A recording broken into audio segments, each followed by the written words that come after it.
really would like you to pose your own questions. Please use the chat box for that. Louise will round them up and so on. I see a number of people I know. I see a academic from Rhodes, a dean from Stellenbosch. I see Brandon Polster, one of the great principals of schools in the southern suburbs. Pam Picken is always with us. So to all of you, a very, very warm welcome. What a pleasure, what an honor for me to just briefly introduce to you somebody who has become a friend and somebody that I respect greatly, and that is Professor Shabir Madhi.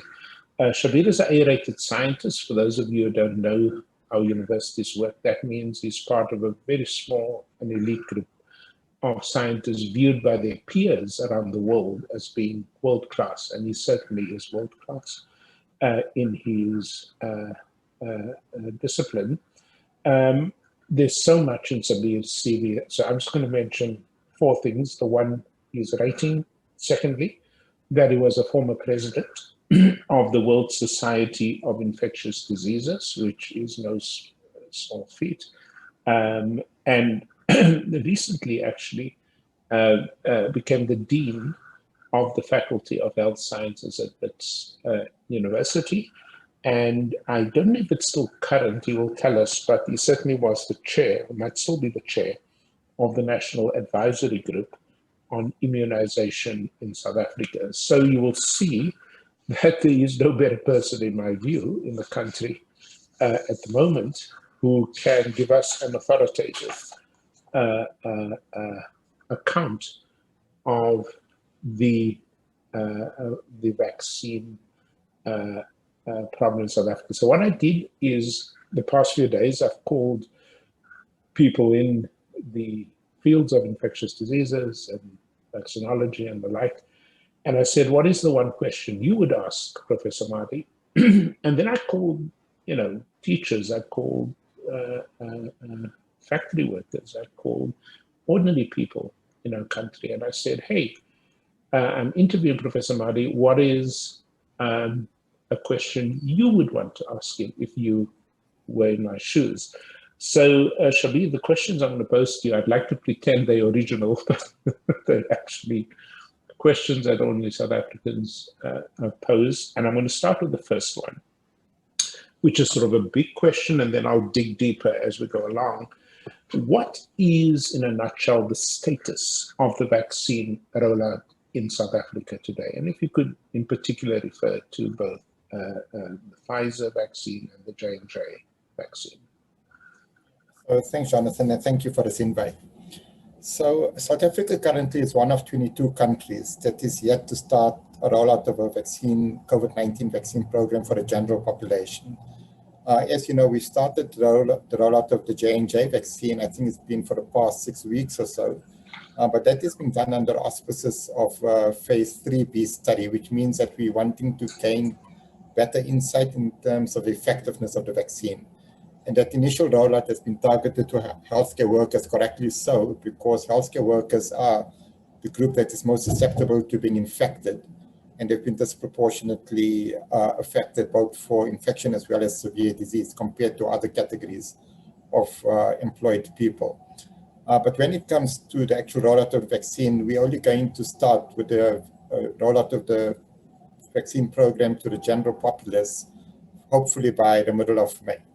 Now, where we stand currently is that there still remains a number of uncertainties. So even though government has indicated that it has been able to procure, I think it's close on to 30 million doses of the J&J vaccine and a similar amount of the Pfizer vaccine, which should take us to the 45 million mark in terms of the number of people that are likely to be vaccinated, with the J&J vaccine being a single dose and the Pfizer vaccine being a 2-dose. The big uncertainty relates to the timelines when those vaccines will become available.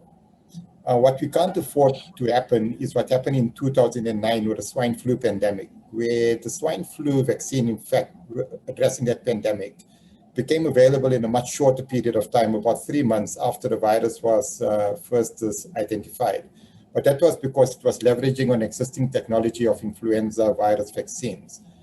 Although the vaccine became available in high-income countries within a period of 3 to 4 months, the swine flu pandemic vaccine only became available in many African countries after the pandemic had passed.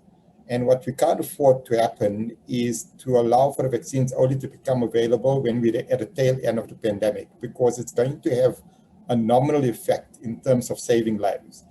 So the big uncertainty that we face is that Pfizer has indicated that they would be providing, as an example, up to 320,000 doses of vaccine per week, based on government's estimates as to what it's, or rather government's targets in terms of what it's trying to, the numbers that they're trying to vaccinate. Those numbers in the first month, as an example, for a Pfizer vaccine would require them to vaccinate 150,000 individuals per day. And then from the second month onwards, they would need to increase that to 300,000 people per day if they're using a 2-dose schedule of Pfizer vaccine. Now, with just 300,000 doses coming in per week, obviously you're going to have significant shortfalls in terms of the quantity of vaccine. And that is unfortunately outside of our control at this late stage of trying to procure vaccines. So what we need to do is we need to become a bit more smart in terms of who we target the vaccine to, as well as which areas we select out for, which areas we prioritize to be vaccinated. So in a nutshell, South Africa is one of 22 countries that is yet to start a vaccine program to the general populace. And I think there still remains a number of uncertainties in terms of the timelines when vaccines will become available. And the elephant in the room, obviously, is how much planning has gone into ensuring that once the vaccines are starting to be deployed from the warehouses, that it gets into the arms of people. So the logistics in terms of actual deployment is something that will only be tested once we actually start vaccinating with a Pfizer vaccine in the general population. Shabir, that's a lot of information, but also, I suppose, as a scientist, you're hedging, you're cautious, okay? But the average Joe on the street wants specific answers. You're 60-something years old, you have a comorbidity, and you can't understand why there is so much, first of all, a lack of communication, from the point of view of government, but secondly, a lack of specificity. So let me ask you, when, just using your best scientific, mind, when can we expect the majority of South Africans to be vaccinated? This year, next year, 2023, when Jesus comes? Give us a sense of what lies ahead, because what you said makes a lot of technical sense, but for the person whose life is in the balance, I suppose it's not. And again, it's not your problem. I mean, you're simply telling us what's available. But do you understand the angst of the ordinary person? So there's two parts to that. Answer. The first part is when we talk about the majority, if we're asking when will 40 million people, as an example, be vaccinated in South Africa, that is unlikely to take place probably in the middle of 2022, early 2023. But the next part of the answer is that we don't need a majority of people to be vaccinated in South Africa for us to get to a relatively normal lifestyle. So the whole notion that you can still get to so-called herd immunity with the current generation of COVID-19 vaccines, when actually being faced with the B1351 variant that circulates in South Africa, is completely misplaced. So herd immunity is no longer an option for a country such as South Africa. In fact, even in the US, there was an article in the New York Times today, which indicated that a majority of scientists, even in the US, now have come to agree that herd immunity is not an option for SARS-CoV-2. So I think the sooner we from the notion that we can get to herd immunity, which effectively means that we're able to sustain interruption of transmission of the virus, the better for all of us, because then we can become much more targeted in terms of what we're trying to achieve. So we need to define our goal. And our goal has to be centered around ensuring that we vaccinate people that are at high risk of being hospitalized and dying as soon as possible. That needs to be the goal. It's not about the number of people that we vaccinate. It's going to be meaningless vaccinating 80% of people under the age of 40 and only 30% of people above the age of 60. Because these vaccines are no longer vaccines that are going to assist us in terms of interrupting transmission of the virus where the B1351 variant dominates, because that variant is relatively resistant to almost all of the COVID-19 vaccines. It varies vaccine to vaccine, but is relatively resistant, which means that its vaccines are not necessarily going to be able to reduce what we call infectiousness, the ability of a person to become infected or transmit the virus as efficiently compared to settings where the ancestral virus is circulating, for which these vaccines have been designed. So like I said, for me, it's not even a question about when is the majority of people, when are the majority of South Africans going to be vaccinated. I think that's an incorrect goal. The goal needs to be when will be the majority of individuals at high risk of being hospitalized and dying of COVID-19, when will they be vaccinated? And we really need to, ideally we should have already had them vaccinated before we experience another resurgence. And in all likelihood, it's too late for us to get them vaccinated before we experience another resurgence, because that third wave has already started at least in 3 of the 9 provinces in South Africa. So I would like to see that we're actually successful at least vaccinating those high-risk individuals, people above the age of 60, and others with comorbidities, hypertension, diabetes, obesity, before we experience a 4th wave. So, and the timelines for that probably is around about August, September, that we're needing to get these high-risk individuals vaccinated. Beyond that, it's almost academic in a sense as to how long it takes us to vaccinate the others. And the reason I say that is we've just completed a sero survey in Gauteng, and there's been similar sero surveys done elsewhere in the country, which has shown that up to 50% of people have been infected with the virus in many parts of South Africa, especially in urban areas. And that past infection, even if it's because of the ancestral virus, still is going to confer protection, not against infection or mild infection, but it's going to confer protection against severe disease. So like I said, not about when we're going to get a majority of people vaccinated, when are we going to get a majority of high-risk individuals vaccinated is a key question, and that needs to be in the immediate future, before September of 2021.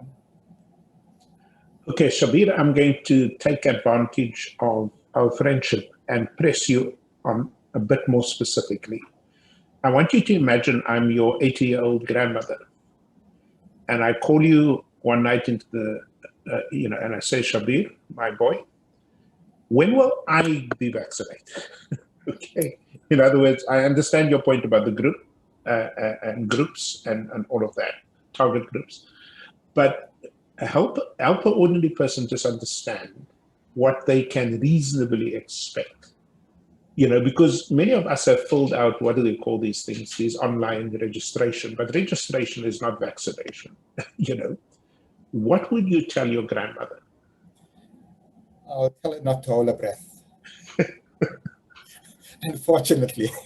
I mean, the problem, Jonathan, like I mentioned, the biggest uncertainty is the timelines when these vaccines are going to become available, especially now with the J&J vaccine, in a sense, being paused for use again because of issues around some concerns with regard to its manufacturing. We only, at the moment, the only vaccine available to us is a Pfizer vaccine at about 300,000 doses on a weekly basis, when we're needing to vaccinate 150,000 people per day, 7 days a week, to meet our targets. So it's going to be an uphill battle. And I think what government needs to do is that they need to ensure that they minimize the hurdles of people that are eligible to be vaccinated. And as you mentioned, the electronic vaccine data registry as an example, if anything, it might well become a hurdle rather than assisting to get people vaccinated as quickly as possible. It really depends on the amount of vaccine that becomes available, where it's going to be deployed in the country, and when people are going to be invited to come forward for vaccination. Now, one of the things that's very interesting to me, and certainly came up in my talks in preparation for this evening, is something that I recognized also in the context of the US, in that the rollout doesn't require doctors and physicians, scientists. The rollout depends on people in logistics, people in management. In fact, there was this joke about asking Bezos, what's his guy from Amazon, Jeff Bezos, yeah, to take over Do you think we have the infrastructure, the management, to do that? Because you can produce the most amazing vaccines, but if it doesn't go from, lab to jab or from warehouse to, it's pretty meaningless. Absolutely. I don't believe the government has been adequately engaging with expertise in the private sector to assist it with logistics. And that is going to be the next impediment. We're just looking at a type of facilities where government is planning to provide vaccine. It's sort of very centered around the public health service. And for me, it's a miscalculation. We're not leveraging on the opportunities that exist, not just in the healthcare fraternity, but also beyond the healthcare fraternity when it comes to the private sector being able to assist with this sort of logistics planning. Obviously, they have been engaged in terms of the storage of the vaccine and then the deployment to facilities, but it takes more than that. And I'm not sure to what extent the private sector has been engaged in terms of ask for them to assist when it comes to logistical planning. You're absolutely correct. A country such as Israel, the reason they've been successful is that they had a military basically assisting them with the planning of the deployment of the vaccine. And that's where the skill set lies. And that's where we need to be looking at. If we depend just on a Department of Health to decide on the planning of vaccine deployment, we're going to be sitting with vaccines in warehouses rather than in the arms of people, which is something that we can ill afford at this late stage. And thank you for that. I'm very interested in lessons to be learned from this, because if you guys as epidemiologists are correct, then there will be future, crises of this kind. And then I also hear people like yourself saying the coronavirus itself doesn't actually disappear. It sort of lingers in other forms, very much like, I suppose, the flu virus of 1918.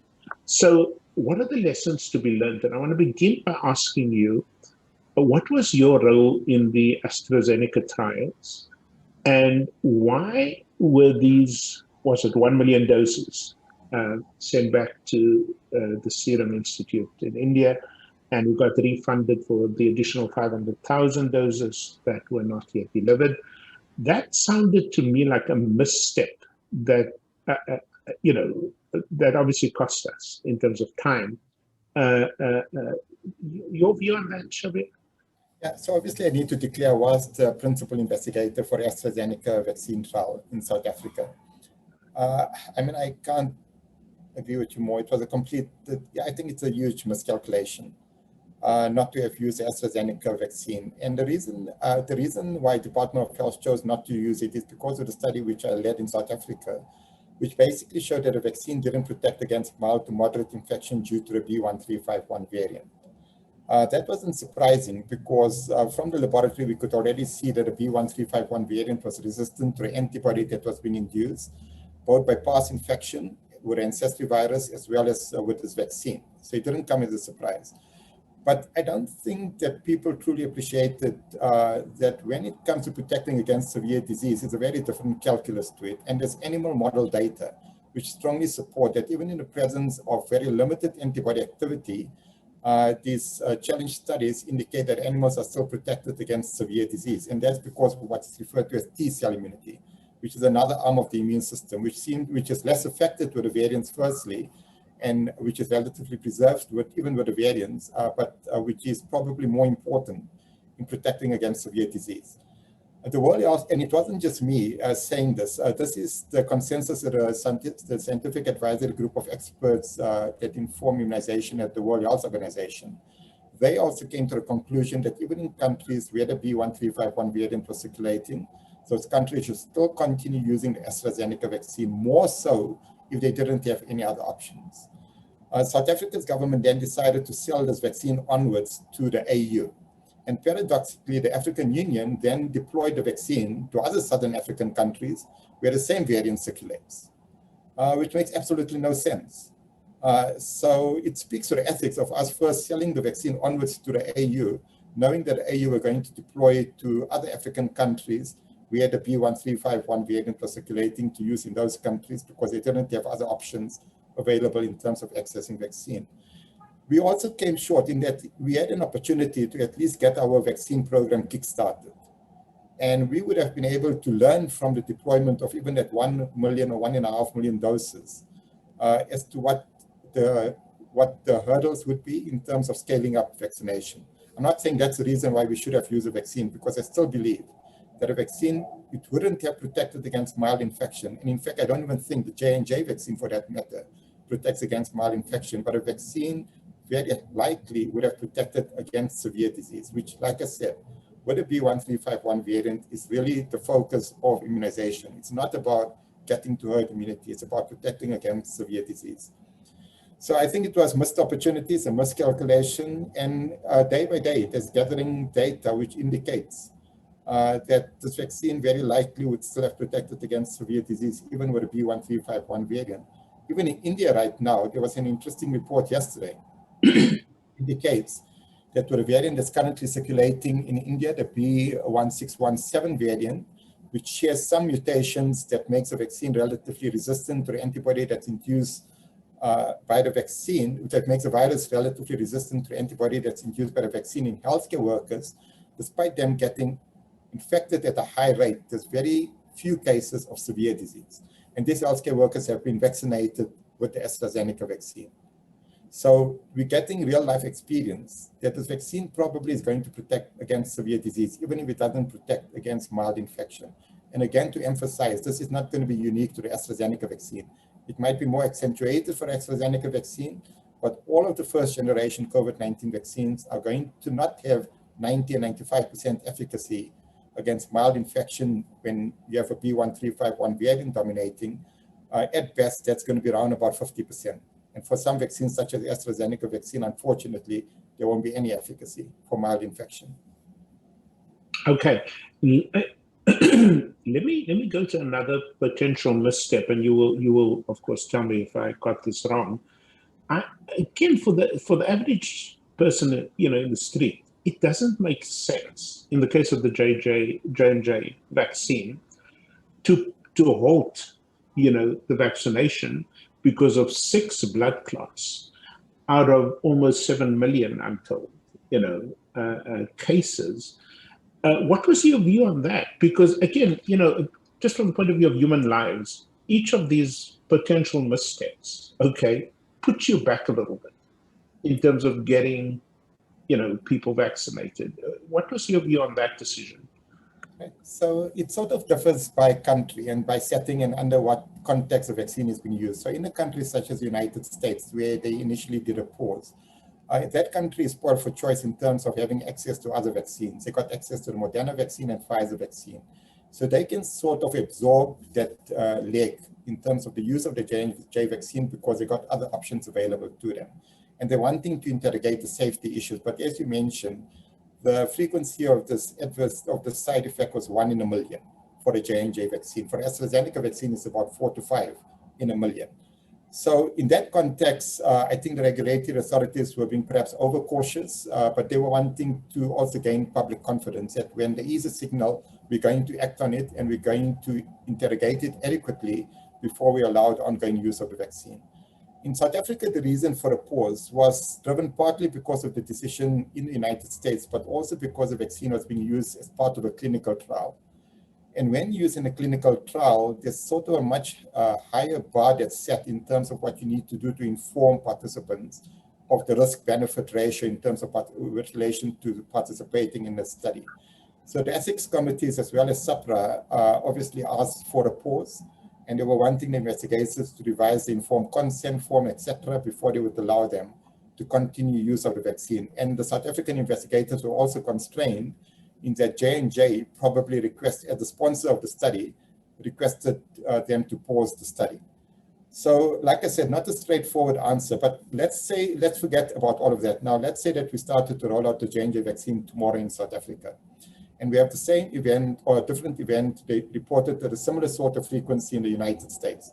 Should South Africa follow the United States imposing the J&J vaccine rollout again? The answer to that is a definitive no, because we don't have any other choices available to us. And the risk-benefit ratio is clearly overwhelmingly in favor of continuing with vaccination. When you have got this sort of relatively really rare side effects, even if they are vaccine related.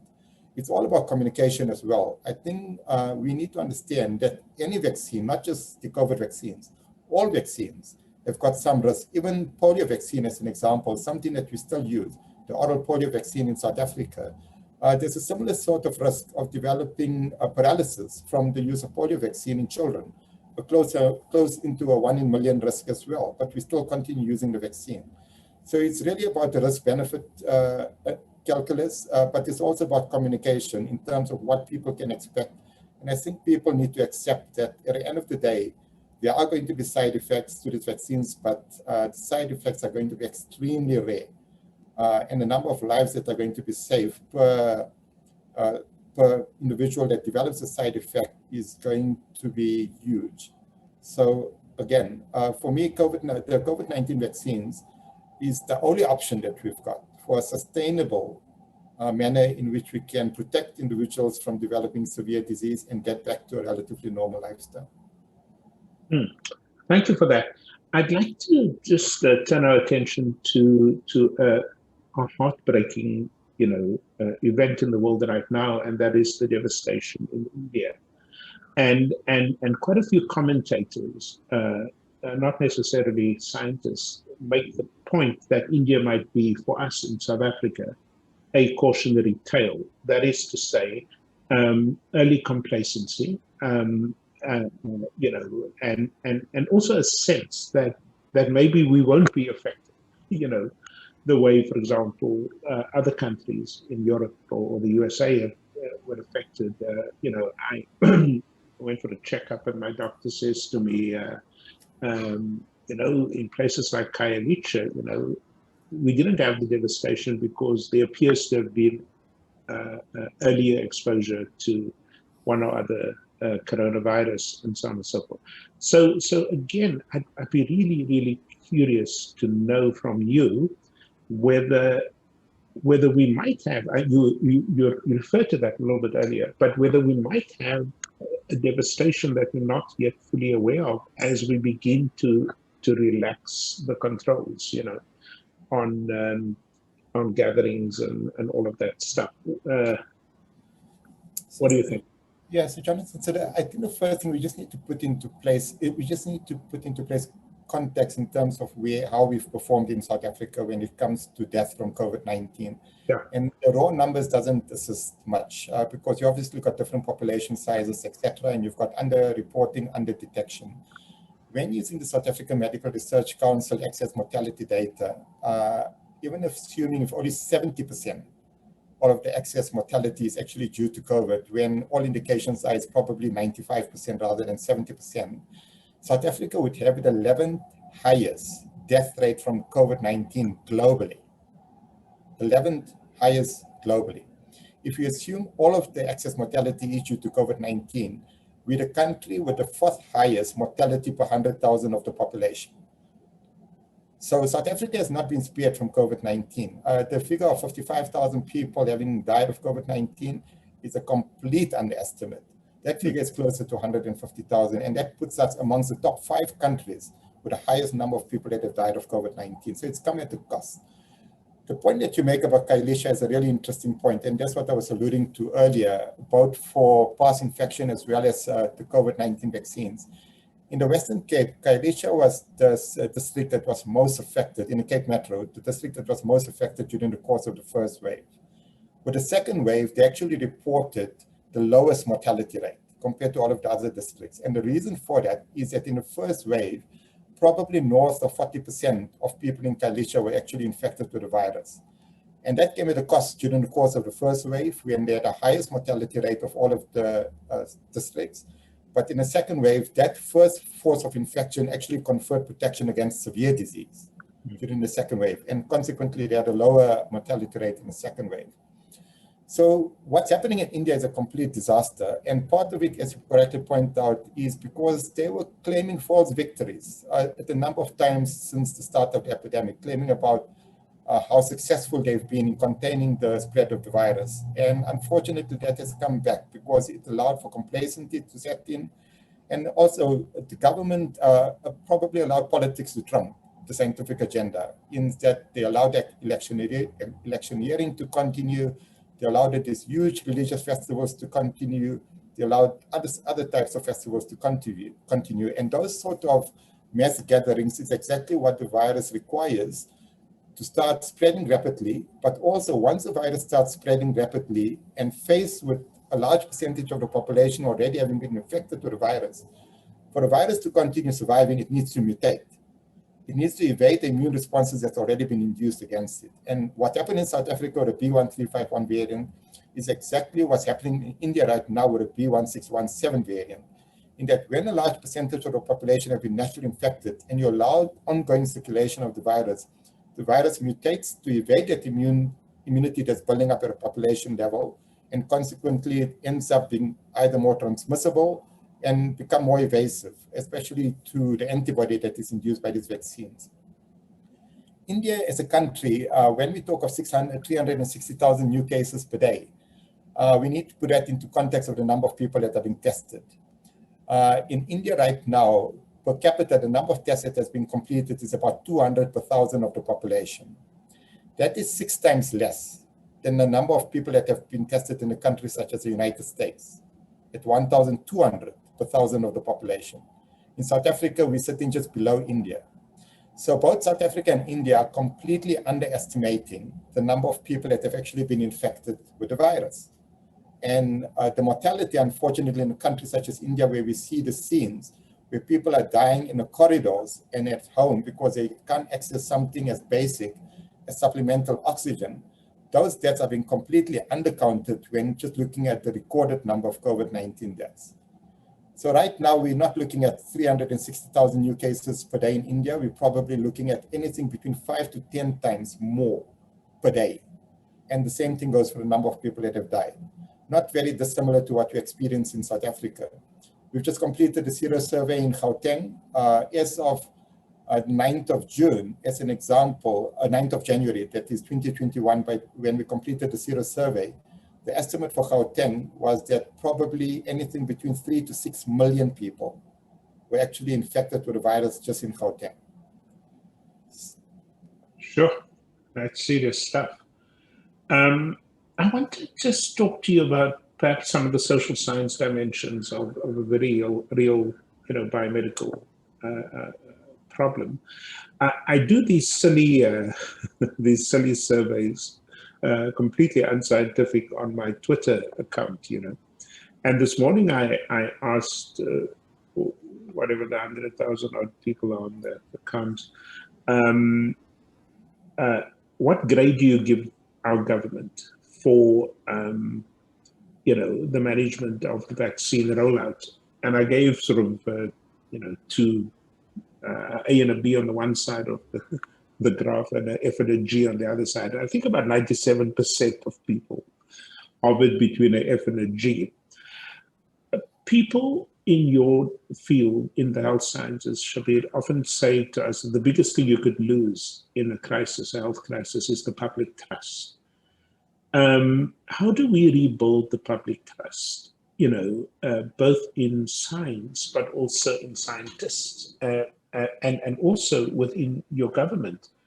Look, I don't particularly like Boris Johnson and that group of clowns there, but something he did, which I really respected, is he would, every single day, he would get up there and he'd be flanked by different scientists, including the head of health or whatever they call it in the UK. And they would take questions from journalists, they'd take questions from ordinary people in a virtual sort of partly virtual setting, and give people answers to their questions, not hold a conference,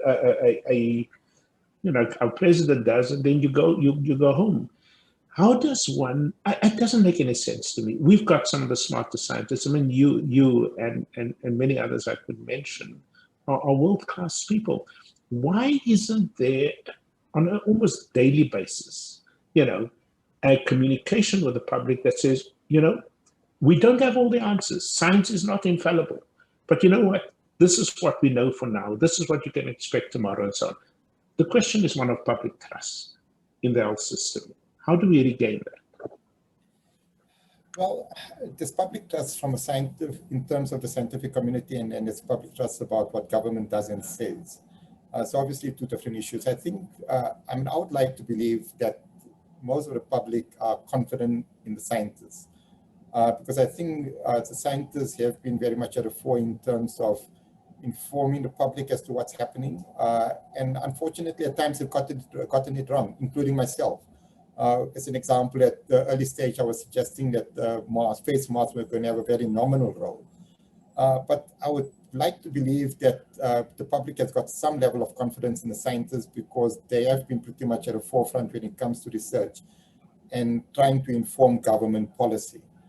But then when it comes to government, unfortunately, and I think you're correct, it's unfortunate that the president has not taken a similar approach that many other presidents have taken. Rather than having a family gathering every few months, many of the other presidents have been asking the scientists to basically engage with the public when they're doing their briefing. So I can't answer on behalf of government, and the presidency has wise chosen to be relatively silent in terms of showing leadership. It seems to have basically allowed for that to be sort of led by the National Department of Health. And I think the Minister of Health has done a reasonably good job in keeping the public informed. But I think South Africa has created additional layers of complexity as well with the National Corona Command Council. That sort of creates an animal of its own, which I think undermines the ability of government to communicate directly with the public. Especially when the type of decisions that comes out of the National Command Council sometimes were completely absurd at times. In fact, many a time, the type of recommendations that were coming out and the type of policies that were coming out were actually at odds with what the scientific community were advising government to do at a point in time. And that certainly doesn't assist in terms of gaining public confidence, and it does create doubt about with regard to what the scientists are saying as well as what government is saying, because you've got different groups saying exactly different things on the same topic when they're supposed to be speaking to each other and when government is supposed to be led by.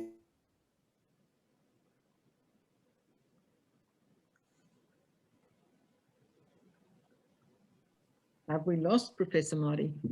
Looks like we have. Let's see if he comes back in. Yeah, I'm sure he'll come back in a minute, Prof. Or should it actually be outside of government in a more sort of neutral area? Right. Thanks for that.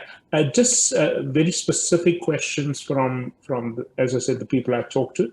How big of a problem, what does your data say, Shabir, how big of a problem is vaccine hesitancy in South Africa, and is it an obstacle in the quest for herd immunity?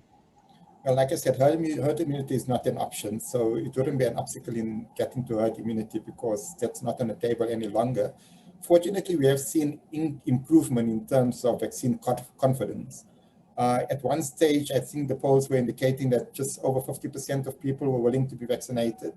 And the most recent data shows that number close on to 70%. So I think that is a big shift. And hopefully, as we actually start rolling out the vaccine, that goes even higher up. I think South Africa will hopefully be relatively spared in terms of vaccine hesitancy relative to a country such as France, which is really, really suffering when it comes to issues around vaccine confidence. Vaccine passports, what is it, and is it a good idea? Well, whether it's a good idea or not, it's probably going to be academic, because I think most countries are going to insist that people be vaccinated to allow to come into the countries, especially countries that have been relatively successful in containing the spread of the virus, or also getting their population vaccinated. So I think it's almost a given that these vaccine passports are going to become a reality. Whether it's going to make much of an impact, I've got my doubts, especially given that this first generation of COVID-19 vaccines are not as effective as we're wanting them to be against mild to moderate infection due to these variants that are circulating in South Africa, in India, as well as in Latin America. Okay. You'll forgive me you'll understand why I asked an educational question here. The Department of Basic Education is considering a full return to schools of all children. Because as you know, at the moment, it's still a staggered approach, etc. Given where we are in terms of, the virus and infections in South Africa, is that a good idea or not? It's clearly in the interest of children to get back to school. I think the amount of harm that's being done to children, especially in the formative years, by not having them in school is going to exceed any sort of benefits from keeping them out of school. What we do know about children, and again, the Gauteng Sero survey is a good example, it shows that children were as likely to be infected with the virus as were adults during the first and second wave of COVID-19. So by keeping children out of school, you haven't spared them from being infected. Their risk of being infected is the same. But the bottom line is that children still remain relatively protected in developing even symptomatic illness, let alone severe disease. The number of children that have died of COVID-19 is not more than a handful, and probably less than the number of children that die on a daily basis in South Africa from other respiratory conditions. So, and this is over 12 months, and that's not unique to South Africa. So we need to ask ourselves, whose interests is it in to keep children out of schools? It's not in the interest of children at multi-layered levels, in terms of the social well-being, in terms of the educational well-being, and even in terms of the nutritional well-being for many children in South Africa. Are children contributing to the spread of the virus? And there isn't compelling evidence to show that children are the major vectors of transmission of the virus, even in household studies. So I really believe that this is a long overdue decision, that we should have had children back in school on a more full-time basis. And the reality is, for many private schools, that has been the case, where private schools have been operating at 100% occupancy. The rich continue benefiting in a sense from the pandemic, whereas those that are making use of public schools are being disadvantaged. So I don't think there's any reason for children not to return to schools. But you would still advise, and because this is certainly the case with the private schools, the more wealthy private schools, that the mitigating measures, the normal mitigating measures are in place.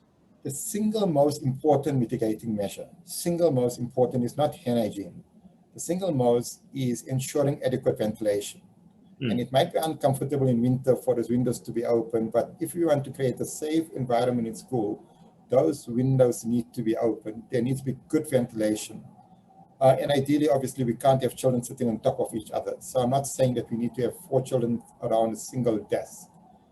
So yes, we need to be wise about it. But again, I simply believe it's in the interest of children to get into schools again. Yeah, thanks very much. And just a final question from my side, because I do want to give 15 minutes or so for the audience.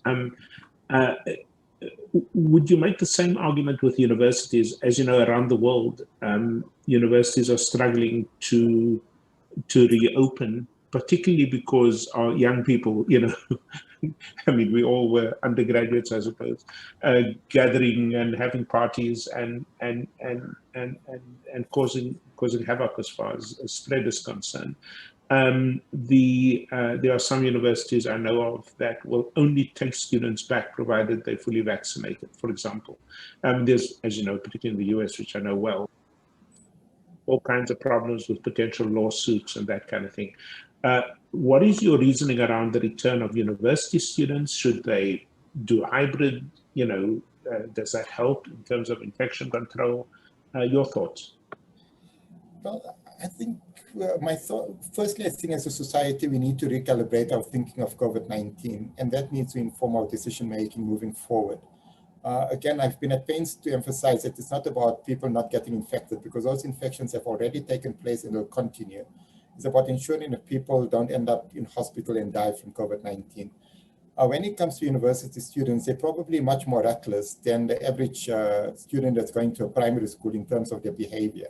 As you pointed out, they're going to be the ones that are gathering for parties after class. They're going to be the ones gathering in dormitories. And that type of behavior, unfortunately, lends itself to rapid transmission of the virus amongst themselves, and they take it out in their communities and infect others. And what we can't afford to happen is for people to get infected over a very short period of time. So we're in an ideal situation, and students were going to be respectful in terms of adhering to non-pharmacological interventions. There probably wouldn't have been much reason for them not to get back to universities. But in the absence of being sure that that would happen, unfortunately, I do think that the hybrid model is the correct approach at this point in time. When students get now, varsity students getting vaccinated in the United States is very different to varsity students getting vaccinated in South Africa. Because again, remember, we're dealing with different viruses. The variant in the United States is mainly ancestry virus that's sensitive to these vaccines, whereas the variant dominating in South Africa is relatively resistant to the vaccines. So even if South African students get vaccinated, they're still going to be the ones that are going to get infected, and they're still going to transmit the virus because these vaccines are not going to protect them in terms of their infectiousness due to the B1351 variant. So it's not a straightforward answer, but I think at this point in time, until we can at least get the high-risk individuals in the country, the bulk of them vaccinated, the hybrid model probably is the correct approach for students, university students. You have been incredible. Thank you so much. Louise? Yeah, I'm gonna use my privilege. I'm gonna ask people in the group or in the session if they want to share their questions to please do that in the chat. I'm gonna use my privilege of hosting this to ask some really difficult questions, Prof, because I realize that we're dancing around this. So in the conversations there's a feeling of frustration because it feels as if the people who are leading the charge with regard to this absolutely critical issue either doesn't have the competence, the sense of urgency, and it just feels like this is the most important thing that we as a nation have to deal with right now. And I don't get any sense that we've got the right people leading the charge. And my question is, at which point do we just say, you know what, we're just going to take it on our own hands. We're going to travel. I mean, one of the options that I heard recently is we can travel to Maldives and, go and get a bank loan, travel to Maldives, get vaccinated, at least just, get stuff done, because if we're going to wait for vaccines in South Africa, it will be years and years and years. And we know we won't be able to travel and we won't be able to open our country. So, I mean, and everybody's so politically correct about it because we don't want to stick our necks out. So I'm going to ask that we don't tweet the response from Professor Madhi now, that we kind of have this as a informal conversation, but just, at which point do we just say, guys, this is not working. You are not kind of moving us forward. So Louise, I think you've answered the question, and I think given where we are in South Africa with the COVID-19 vaccine rollout, which is at ground zero still, it speaks to how successful we've been with the rollout. And some of the reasons that were postulated as to why we had to delay deciding which vaccine we wanted to procure simply doesn't make any sense, because there's no other country that's been successful with the rollout of a vaccine that had the same sort of mentality, that we were first wanting to see how the vaccine works in another country before we decide which vaccine is best for South Africa. Because as things transpired, we don't have the ideal vaccine even now.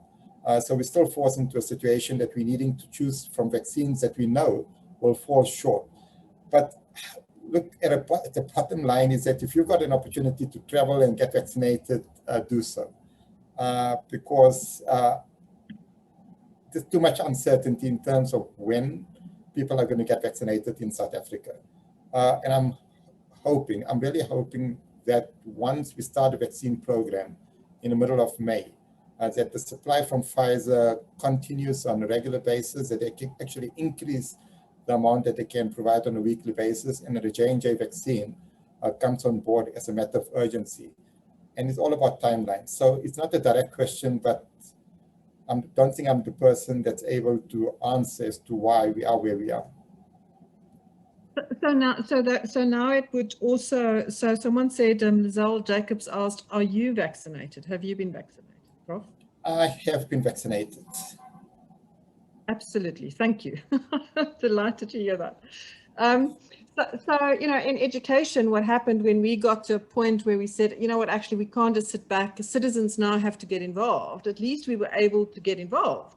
The problem here is it feels like there's nothing we can do to speed this up. There's no, you know, I kind of want to mobilize all the healthcare workers, and I want to get them, you know, sort out the logistics, and I want to get the private sector involved, but it just feels like there's just this kind of treacle. It's as if I've not seen this level of treacleness anywhere else in our country. And this, we can't afford to keep our country closed for the next, you know, 3 years while our government sorts itself out, because our tourism industry will collapse.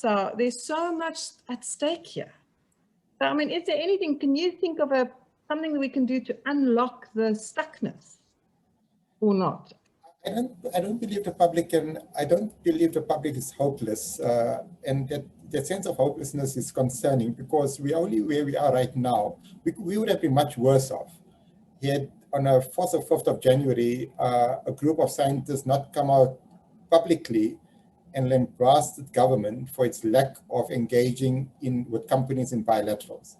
It's only after that article that came out in the Daily Maverick that government was actually ignited into action to start seriously considering bilateral agreements rather than depending on the COVAX facility. And I think it's for the public to make its voice heard. And I think the greater pressure there is on government, we're more likely to see activity on the part of government. And government needs to be held to account for both its successes as well as its failures. So I don't think that the public is helpless in the situation. I think they've got it within the scope to put more pressure on government. But what government can do right now, because of having entered into the game so late, is pretty much constrained in terms of the amount of vaccine that's going to be available from companies. That picture is likely to change tremendously. So I think there's going to be a flooding of COVID-19 vaccines onto the markets for middle-income countries that are able to pay the price from the third quarter of this year. So around about July, August, when most of the high-income countries would have vaccinated 60 to 70% of the adult population, we're going to see huge volumes of vaccine becoming available, including countries such as Canada that will release the excess vaccines that they've procured to become available to the COVAX facility and to low middle income countries. So I think from July onwards, we probably start seeing a very different picture in terms of availability of COVID-19 vaccines. So there's a question here around. So I mean, I just want to continue that question. So now, if we get the vaccines into the country and they're going to lie in facility, you know, in storage facilities, and they're not actually going to meet it, my sense is everything I've seen so far about the government is that that's what's going to happen. They're going to come into the country and they're going to sit in storage. And we need to be ready to kind of deal with that possibility. You know, I kind of feel, don't we need to get gift of the givers in place to kind of plan the logistics rollout when they arrive? Because if we're going to just wait for our government, we're going to wait forever. It's about ensuring that there's a strong public-private partnership. And I don't believe that the private sector has been adequately engaged, not just the healthcare workers, but also outside of the healthcare worker fraternity. And I think government seems to be somewhat cautious in terms of allowing the private sector to be fully involved. But at the same time, the private sector also needs to come to the party. As an example, recently I read where the general practitioners were complaining that they were not going to be prepared to vaccinate at 60 Rand a dose. And that's really unfortunate, because you're not doing this for monetary reasons. You're doing this as public good. And 60 Rand for me is a reasonable sort of reimbursement to provide healthcare workers to form part of it. But I think government really needs to engage with the medical aides and medical practitioners in the private sector to capitalize on the outreach that they've got in communities to assist in getting people vaccinated as quickly as possible.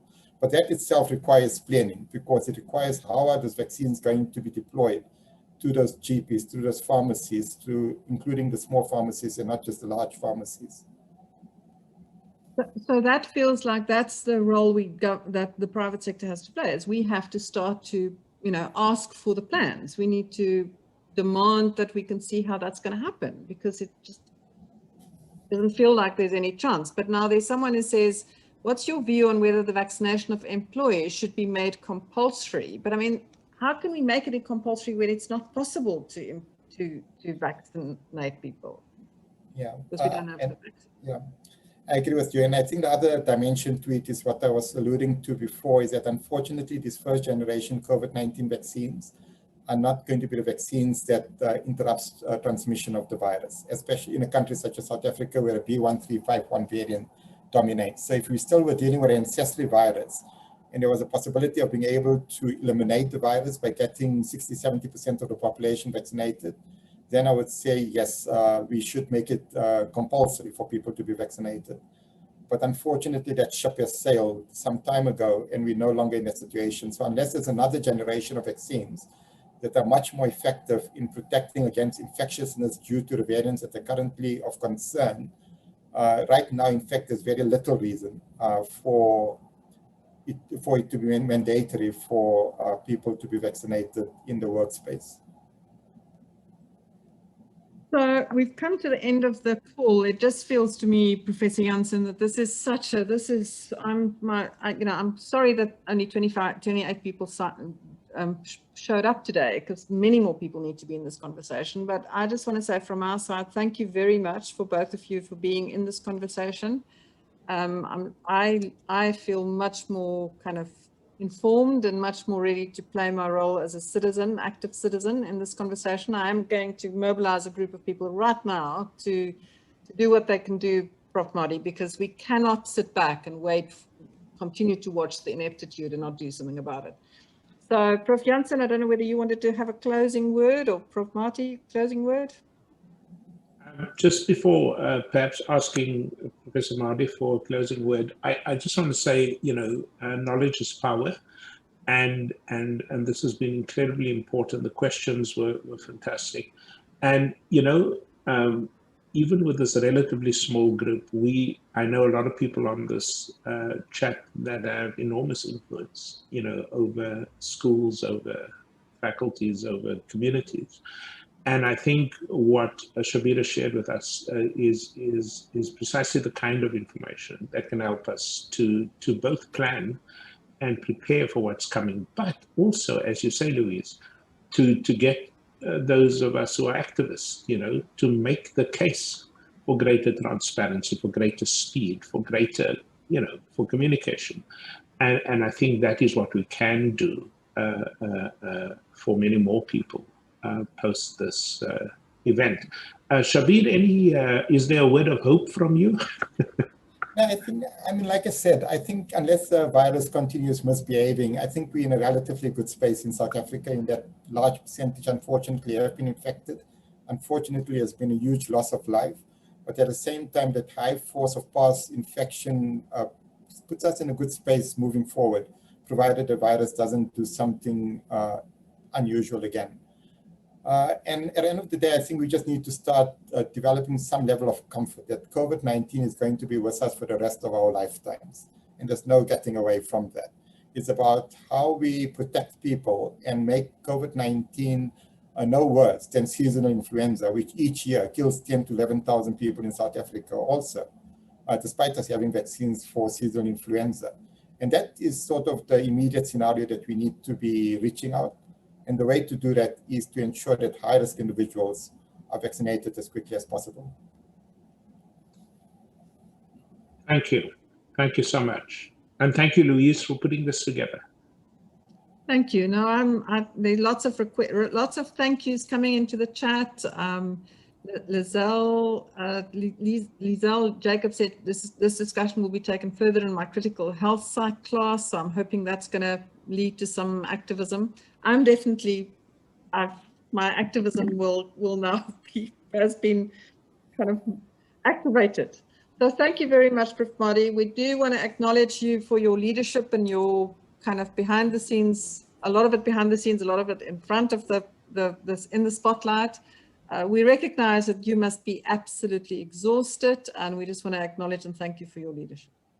Thanks, Prof. Thanks, Jonathan. Bye. Thank you.